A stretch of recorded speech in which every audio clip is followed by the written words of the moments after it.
नमस्कार मित्रांनो, मी योगेश रमेश बच्छाव उज्ज्वल कट्टा या कार्यक्रमामध्ये मी आपलं मनपूर्वक स्वागत करतो. आज आपण मालेगाव तालुक्यातील सोनज येथील जवानांना भेटणार आहोत. आपल्या मातीशी नाळ घट्ट ठेवून देशसेवेसाठी अविरतपणे झटणारे सोनज गावातील भूमिपुत्र राकेश बच्छाव आणि मुकेश बच्छाव हे दोन्ही आपल्या देशाच्या सीमेवर राहून आपल्या देशाचे संरक्षण करत आहेत. तर आज आपल्या उज्ज्वल शाळेतील विद्यार्थी त्यांना त्यांच्या प्रश्न विचारून त्यांच्या जीवन प्रवासाविषयी, त्यांच्या कर्म प्रवासाविषयी या ठिकाणी जाणून घेणार आहोत. चला तर जाणून घेऊया त्यांच्या आजच्या या प्रवासाविषयी. नमस्कार सर, मी तुमचं उज्ज्वल कट्टा या कार्यक्रमात स्वागत करतो. माझा पहिला प्रश्न असा आहे की सर्वप्रथम तुमच्या कुटुंबाबद्दल आणि लहानपणाबद्दल आम्हाला थोडं सांगा. शेतकरी घरात जन्म घेतल्यानंतर सैन्यात जाण्याची प्रेरणा तुम्हाला कशी मिळाली? सर्वप्रथम आम्ही सोनज गावचे, आमचे वडील शेतकरी. ते बालपणापासून आम्ही आमच्या गावातले भरपूर मुलं मिलिटरीत आहे आणि वडील माझे मेंढ्या वगैरे चालायचे. आम्ही गरीब घरातले आहोत सगळे. म्हणजे प्रोत्साहन आपल्याला कसं भेटतं की आपल्या गावातले भरपूर पोरं प्रॅक्टिस करताय, हे करताय, त्याच्यापासून आपल्याला प्रॅक्टिसला प्रेरणा भेटते.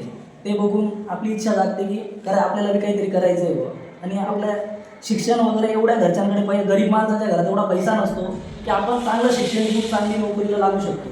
तर आपल्याला सगळ्यात पर्याय असतो पोलीस किंवा मिलिटरी. तर मग त्यासाठी सगळ्यात आवड आमच्या गावाची आहे की मिलिटरीत जायचं. अजून बी भरपूर पोरं आहे की मिलिटरीत जात आहे. पहिले मी भरपूर केलेले आहे, कमीत कमी 150 लोक आमच्या गावातले मिलिटरीत आहे. अशा प्रकारे प्रेरणा भेटत राहता, मुलं जात राहता. या प्रकारे आम्ही थोडे म्हणजे गेलो आहे सगळे. मुकेश सर, माझा दुसरा प्रश्न असा आहे की सैन्यात दाखल झाल्यावर तुमच्या पहिल्या दिवसाचा अनुभव कसा होता?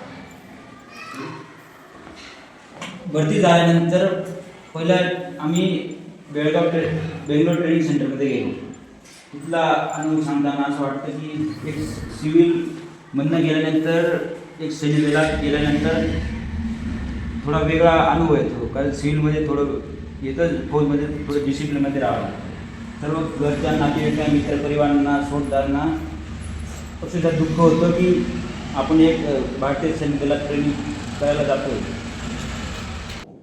माझा तिसरा प्रश्न असा असेल, प्रशिक्षणादरम्यान तुम्हाला कोणती आव्हाने आली व ती तुम्ही कशी पार पाडली? प्रशिक्षणाद्वारा म्हणजे आमची ट्रेनिंग असते. ट्रेनिंगला आपण सर्वप्रथम सेंटरमध्ये जातो. सगळे आपले डॉक्युमेंट वगैरे चेक होतात, सगळ्या गोष्टी होतात आणि पहिला दिवस आपला स्टार्ट होतो. सगळे तिथे नवीन लोक असतात, आपली मित्र कंपनी सगळे नवीन असते, कोणाशी ओळख नसते. मग हळूहळू सगळ्यांची ओळख वगैरे आणि ट्रेनिंग सुरू झाल्यावर भरपूर म्हणजे सगळ्यात मेन तर ते 8-10 दिवस आपल्याला डिसिप्लिन शिकवतात की फौजीत कसं राहायचं, कशा पद्धतीने राहायचं, तुम्ही कपडे कसे घालायचे, तुमचं बेड कसं ठेवायचं, सगळ्या अशा गोष्टी तुम्हाला पहिले दाखवल्या जातात. ते सगळं झाल्यानंतर हळूहळू आपली ट्रेनिंग सुरू होते. ट्रेनिंग हळूहळू सुरू होताना मग भरपूर कठीण ट्रेनिंग असते. वीक असला, पहिल्या वीकमध्ये एक भाग चालतो, दुसऱ्या वीकमध्ये दुसरा भाग चालतो, तिसऱ्या वीकमध्ये तिसरा भाग चालतो. असे आमची 47 ते 48 हप्त्याची ट्रेनिंग असते, 9 महिन्याची. 9 महिन्याची ट्रेनिंग झाल्यावर आमची कसम पिरियड होते. मग त्याच्यानंतर आम्हाला आमच्या पलटनमध्ये, युनिटमध्ये GB बटालियन भेटते, त्याच्यात जावं लागतं. पण ट्रेनिंग दौरान आज भरपूर अशा गोष्टी आहे की ते तुम्हाला सांगू शकत नाही, एवढ्या कठीण असतात की आपण एक सिव्हिल लाईफ जगलो आहे. त्याच्यातून आपल्याला डिसिप्लिनने आपलं ड्रिल करायचं आहे किंवा आपलं फिजिकल बनवायचं आहे, फायरिंग करायची. पहिले आपण ओरिजिनल बंदूक पाहिली नसते. गावाकडे फक्त आपण नॉर्मल छोट्या मोठ्या बंदुका पाहिल्या त्या, आपण छेरे वगैरे मारत असल्या बंदुका पाहिल्या त्या. मिलिटरीत गेल्यानंतर भरपूर आपल्याला खूप प्रकारचे हत्यारं, ॲम्युनिशन, सगळ्या गोष्टी बघायला भेटतात. तर मग या सगळ्या गोष्टी नवीन असतात आपल्यासाठी. मग त्या सगळ्या शिकण्यासाठी 9 महिने खूप कठीण असतात. तेवढे 9 महिने आपल्याला जशी आई मुलाला सांभाळते तसे ते लोक आपल्याला सांभाळतात आणि 9 महिने ट्रेनिंगचे तेवढे आपल्याला काढावे लागतात. सर, माझा चौथा प्रश्न असा आहे की देशसेवा करताना कधी कठीण प्रसंग आले का, त्यावेळी काय वाटते? देश सेवा करताना भरपूर कठीण प्रश्नाला सामोरे जावं लागतं आम्हाला. उदाहरणार्थ रात्री कधी पण ड्युटीला जावं लागतं. कधी कधी हिमवृष्टी होते, कधी पाऊस येतो, कधी थंडी वाजते. त्यामुळे भरपूर ठिकाणी जावं लागतं. मेन कठीण प्रश्न म्हणजे सुट्टी टायमाला भेटत नाही जवानाला. कधी बरफ पडतो, कधी कानावर येत नाही, कधी प्लेन उशीर राहते. भरपूर गोष्टींना सामोरे जावं लागतं ड्युटीच्या ठिकाणी. पुढचा प्रश्न माझा तुम्हाला असेल सर, सीमेवर तैनात असताना आपल्याला कोणत्या अडचण आली? अडचणी तर भरपूर. आपली एक सीमारेषा ही खूप मोठी अडचण आहे. म्हणजे त्याला आपण रक्षण करतोय एक असते आपली IB आणि एक असते LC. LCवर ज्यावेळेस आपण ड्युटी देतो तर त्यावेळेस काही वेळेस जम्मू काश्मीर साईडला आपण काश्मीर साईडला गेलो तर त्यावेळेस LC आहे आपली.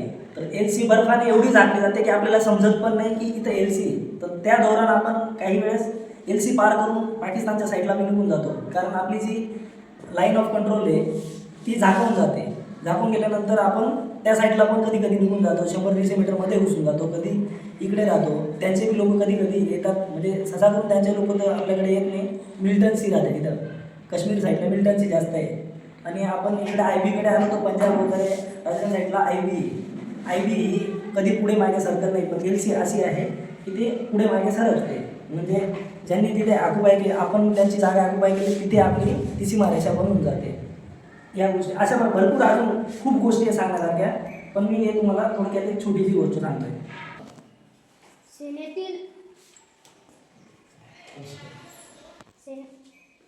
सेनेतील बंधुभावांबद्दल तुम्ही काही आठवणी सांगू शकाल का? जरूर सांगू इच्छितो. भारतीय सेनामध्ये शीख, पंजाबी, सर्व मराठी, तमिळ सर्व जवान एकच सैन्यामध्ये ट्रेनिंग करायला येतात. तेव्हा बंधुभाव दाखवावा लागतो, कारण आपल्या सोबत ना घर आई वडील राहत ना, भाऊ बहिणी राहत ना, कोणी राहत, तेच आपले सर्व राहतात. कधी आजारी पडला तर तोच विचारतो की जेवण करायचं की दवाखान्यात घेऊन जायचं का नाही. त्यामुळे बंधुभाव हा ठेवावा लागतो पूर्ण. सर, माझा प्रश्न तुम्हाला असेल, देशप्रेम म्हणजे तुमच्यासाठी काय? देशप्रेम म्हणजे एक आपण जसं आईवडिलांना प्रेम करतो तसंच एक देशप्रेम आहे. पहिले तर आपण आईवडिलांना एवढं प्रेम करतो, तर आपण जेव्हा मिलिटरीत जातो तर जेवढे आपण घरी राहतो त्याच्यापेक्षा जास्त आपण आर्मीमध्ये राहतो. तर 9 महिने आपण फौजीत राहतो आणि बाकी दिवस 3 महिने आपण घरी राहतो.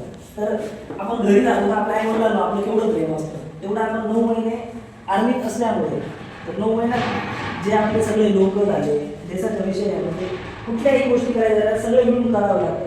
त्याच्याने देशावर आपले प्रेम निर्माण होतं आणि सगळ्या गोष्टी आपल्या सुरळीत चालायला सुरुवात होतात. आणि आपण आईवडिलांपेक्षा बी जास्त तिथं त्या गोष्टीला आपण फर्स्ट प्रायोरिटी देतो. म्हणजे कुठे लढाई झाली किंवा काही ऑपरेशन झालं, आपल्या एखाद्या मित्राला काही झालं तर त्याला पहिले वाचवण्यासाठी आपण जीवाचा न विचार करता आपण तिथे पोहोचतो. म्हणजे देशच आला तो पण म्हणजे. सर, तुम्हाला माझा पुढचा प्रश्न असेल की तुम्ही तुमच्या गावाविषयी काय सांगाल? आमचं गाव म्हणजे एक सैनिकांचं माहेरघर आहे. त्यात पुढे एक असे गाव आहे की 35 ते 40 आमच्या गावात पोलीस आहे. 150 ते 160 पर्यंत फौजी आहेत. क्लास 1, क्लास 2 सगळे अधिकारी, सगळं म्हणजे अशी एक पण पोस्ट नाही की आमच्या गावात नाही. आता मिलिटरीत कोणी ऑफिसर नव्हतं, मिलिटरीत ऑफिसर पण आता एक मुलगा आमच्या गावाचा झालेला आहे. तर अशी कुठलीही गव्हर्नमेंट जॉबची पोस्ट आहे की ती आमच्या गावात नाही. आणि आमच्या गावात एवढी उत्सुकता आहे मिलिटरीत जाण्याची, म्हणजे पहिले जे गेलेले त्यांना बघून जे आता नवीन पिढी येऊ राहिली ती पण एवढ्या उत्सुकतेने रोज 50 ते 60 पोरं आमचे ग्राउंडावर असतात. पहिले लोकांचे जे फौजी गेलेले त्यांना बघून सगळ्यांना ती उत्सुकता वाटते. पहिले आमचं मास्तर खूप होते, म्हणजे शिक्षकांचं गाव म्हणून ओळखलं जात होतं, पण आता आमचं गाव फौजींचं आणि पोलिसांचं गाव म्हणून ओळखलं जातं. जसे आपले योगेश सर झाले, यांनी आमच्या गावाची वेगळीच ओळख निर्माण केली की एवढं कोणी करत नाही, पण ते गावाच्या बाहेर राहून शाळेत तिथे राहून सुद्धा त्यांनी आमच्या गावाला खूप महत्त्व दिलेलं आहे. आपलं गाव आहे म्हणून आमच्या गावाचे व्हिडिओ वगैरे करून सोजा डोंगराचं कौतुक करता, शाळेतल्या पोरांचं कौतुक करता, परत जेवढे काही आर्मीचे जवान आहे त्यांचे सगळ्या गोष्टी व्हिडिओ वगैरे बनवून टाकता. तर सगळ्या गोष्टी आमच्या गावातल्या या प्रकारे आहेत. आजचे जे तरुण आहेत त्यांना या व्हिडिओच्या माध्यमातून काय समजेल? आजच्या तरुणांना एकच संदेश देऊ इच्छितो मी की त्यांनी कष्ट करत राहावं आणि कुठल्याही क्षेत्रात जॉब कुठलाही असो किंवा बिझनेस असो काही असो, फक्त त्यासाठी मेहनत घ्यावी. मेहनत घेतल्याने तुम्ही बी आहे, शिक्षण करताय, सर तुम्हाला मारत असतील, लहानत असतील तर त्या गोष्टीचं वाईट वाटून घेऊ नये. ते समजायचं की तुमच्या भविष्यात चांगल्यासाठी करताय. तर मग त्या पद्धतीने तुम्ही पण जेवढी मेहनत घेतल्या पुढे जाऊन तुम्हीच मला कधीतरी एवढे मोठे अधिकारी भेटणार तुमच्यातलेच कोणीतरी, तर ती तुमच्या मेहनतीने भेटणार. त्यासाठी तुम्हाला खूप मेहनत करावं लागेल. असं नाही म्हणत की मी आर्मीत जा, पोलीसमध्ये जा, कुठलाही जॉब करा किंवा बिझनेस करा, काही करा, पण मेहनत करा आणि जॉबला लागा किंवा आईवडिलांना जे स्वप्न असतात त्या जॉबला लागा किंवा ती सर्व्हिस करा. सर, आपण वेळात वेळ काढून आमच्या शाळेत आलात आणि आमच्या विद्यार्थ्यांच्या प्रश्नांची खूप छान उत्तरे दिली. याबद्दल मी तुमचे उज्ज्वल प्रत्ययाच्या माध्यमातून आभार व्यक्त करतो.